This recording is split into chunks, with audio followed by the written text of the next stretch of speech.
Bonjour et ravi de vous accueillir sur le blog Le meilleur du marketing francophone. Aujourd'hui, on va voir comment avoir des prospects sérieux.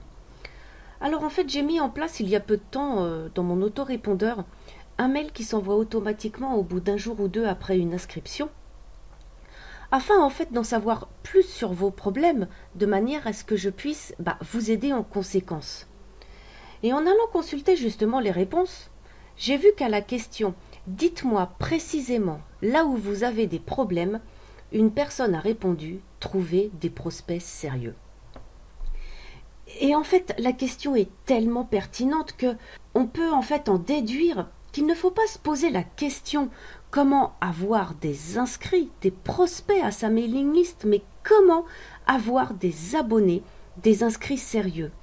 Parce que des inscrits, bien sûr qu'on en veut, mais des inscrits sérieux, c'est encore mieux. Alors en fait, pour commencer, vous allez déjà devoir les éduquer. Vous allez devoir en fait leur faire prendre conscience des choses importantes.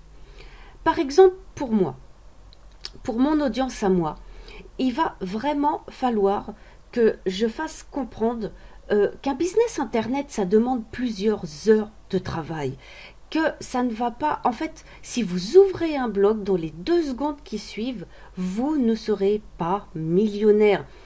Alors, c'est vrai que mon audience est tellement exposée à des trucs complètement débiles qui vous disent que, allez, en 2 clics de souris, vous allez toucher des gains via PayPal, vous allez devenir riche dans quelques instants. Mon audience est tellement habituée à voir ce genre de conneries qu'en fait, à la force de le voir, de l'entendre, forcément, elle y croit. Mais la réalité, elle est tout autre. C'est que de toute manière, un business sur Internet demande automatiquement de s'investir et ça demande vraiment des heures et des heures de travail et je dirais même d'acharnement. Alors ensuite, vous allez devoir aussi leur faire prendre conscience de leurs problèmes. Car en fait, parfois, le problème qu'ils identifient, eux, n'est pas celui que vous allez leur révoquer. Alors, toujours par rapport, moi, donc à ma thématique et à mon audience. Comme mon audience manque de trafic, à 99%, elle va se dire que ça vient donc automatiquement des techniques de génération de trafic. Et qu'est-ce qu'elle va faire ? Elle va utiliser une technique de génération de trafic, 2, 3, 4, 5, si bien qu'arrivée à un moment, elle croulera carrément sous les tâches. Elle ne s'en sortira plus. Alors qu'en fait, le problème du manque de trafic, ça vient pas des générations de trafic elles-mêmes, ça vient tout simplement de son positionnement et voire aussi de son avatar client qui n'a pas été assez travaillé. Vous allez aussi devoir leur montrer que pour résoudre tel problème, la solution à laquelle ils pensent n'est pas la bonne, mais que la solution qu'ils doivent adopter, c'est la vôtre. Et dans ce cas-là, vous allez devoir leur prouver, leur montrer ce que vous avancez. Si je reprends tout à l'heure mon exemple de manque de trafic, et admettons que j'ai un produit sur justement le business plan, donc qui reprend la partie positionnement, avatar client. Si je veux en fait leur vendre ce produit, il va falloir déjà que je leur enlève l'idée que de toute manière le manque de trafic, ça ne vient absolument pas des méthodes de génération de trafic elles-mêmes, mais que ça vient de leur positionnement et de l'avatar client. Et il va falloir à ce moment-là que je montre, que je prouve ce que j'avance. Alors à ce stade, vous allez en convaincre certains, mais pas d'autres. Alors en fait, certains n'auront toujours pas compris que vous agissez dans leur intérêt. Et alors là, autant vous dire, vous ne pourrez absolument plus rien pour eux. Et en plus, de toute manière, c'est qu'ils ne seront absolument pas prêts à acheter chez vous. Alors le meilleur moyen qu'on puisse faire pour avoir des prospects sérieux, c'est tout simplement de les laisser nous montrer qu'ils sont sérieux justement, qu'ils en veulent. Et pour ça, on va utiliser la disqualification.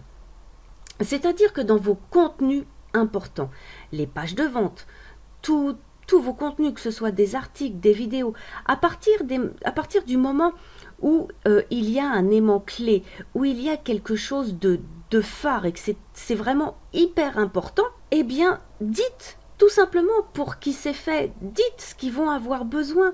Comme par exemple, vous allez avoir du taf ensuite. Vous devez être conscient de blablabla. Si ce n'est pas le cas, un business en ligne n'est pas fait pour vous. Si vous n'êtes pas d'accord avec ça, vous pouvez quitter cette page. Si vous n'êtes pas sérieux et seulement de passage, merci de bien vouloir quitter cette page. Et pareil pour vos produits. Si votre audience a besoin d'avoir par exemple des connaissances techniques, eh bien dites-leur ce qu'ils vont avoir besoin de savoir. La disqualification, là où elle devient vraiment intéressante, c'est dans vos mailings.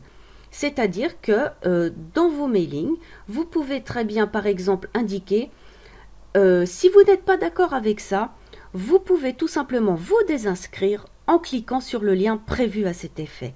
Et point barre. Voilà. Alors, qu'est-ce qui va se passer concrètement? Comment vous allez pouvoir faire ça? Alors déjà, pour les inscriptions, ne mettez pas de barrière. Faites du genre journée porte ouverte en fait. Voilà. Laissez les gens s'inscrire. C'est qu'après, c'est uniquement après que vous allez intervenir dans vos contenus. C'est-à-dire que vous allez les éduquer quand cela est nécessaire et que vous allez utiliser cette disqualification. Et ce qu'il faut comprendre avec la disqualification, c'est que vous allez avoir moins de clients chiants, moins de clients qui se plaignent constamment, moins de clients qui vont vous envoyer des mails pour ne rien dire. Et par rapport aux produits que vous vendez, vous allez avoir beaucoup moins de demandes de remboursement. Et la chose la plus importante avec la disqualification, c'est que vous allez vous différencier de vos concurrents. Car qui utilise la disqualification? Pratiquement personne. Alors, quand les gens vont voir, ben voilà que vous dites clairement les choses que si vous n'êtes pas d'accord avec ça, vous pouvez quitter cette page. Si vous n'êtes pas sérieux, vous pouvez quitter mon blog.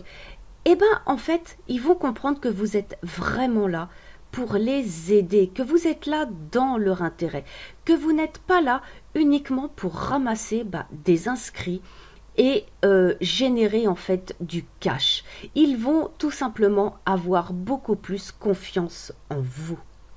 Alors oui, effectivement, au final, vous aurez moins d'inscrits à votre mailing list, mais vous aurez les meilleurs.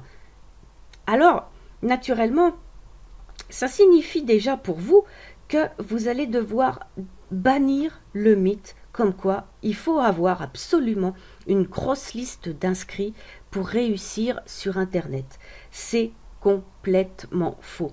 Avec une toute petite mailing list, vous pouvez très bien avoir un business qui cartonne. Alors voilà, je vous ai donné donc les techniques pour avoir des prospects sérieux. Il ne vous reste plus qu'à les mettre en fait en application. On se retrouve très bientôt dans une prochaine vidéo.